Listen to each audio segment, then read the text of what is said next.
Hello friend, जय माताजी। मित्रों, 2 દિવસ પહેલાં મારું ઇન્ટરવ્યૂ હતું અને મારા ઇન્ટરવ્યૂનો વિડીયો જોયા પછી ઘણા બધા ફ્રેન્ડનો પણ ફોન આવે મારા ફોનમાં અને મને કહે છે કે જગદીશભાઈ, તમારા જેવું મારે કામ કરવું છે તો એના માટે મારે શું કરવું પડે? મેં કીધું ભાઈ, આના અંદર મહેનત ઘણી કરવી પડે અને મહેનત કરશો તો ભાઈ તમે આગળ જઈ શકશો। પહેલાં તમે મારું ઇન્ટરવ્યૂ જુઓ, તમારે મને કેમ કે હું ફેંકતો છું, મારું ઇન્ટરવ્યૂ જુઓ। ઇન્ટરવ્યૂ સારું લાગે તો તમે પણ એની મહેનત કરજો, એવી તો તમે પણ આગળ આવશો।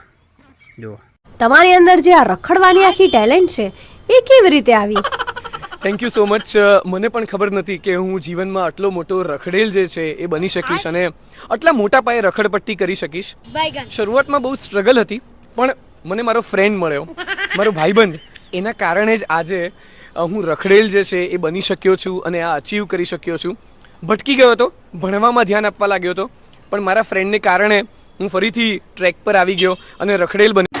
તો મિત્રો, ઇન્ટરવ્યૂ પછી હું કોકના જોડે 5 રૂપિયા માગું છું, ઉધાર પણ આવતું નથી।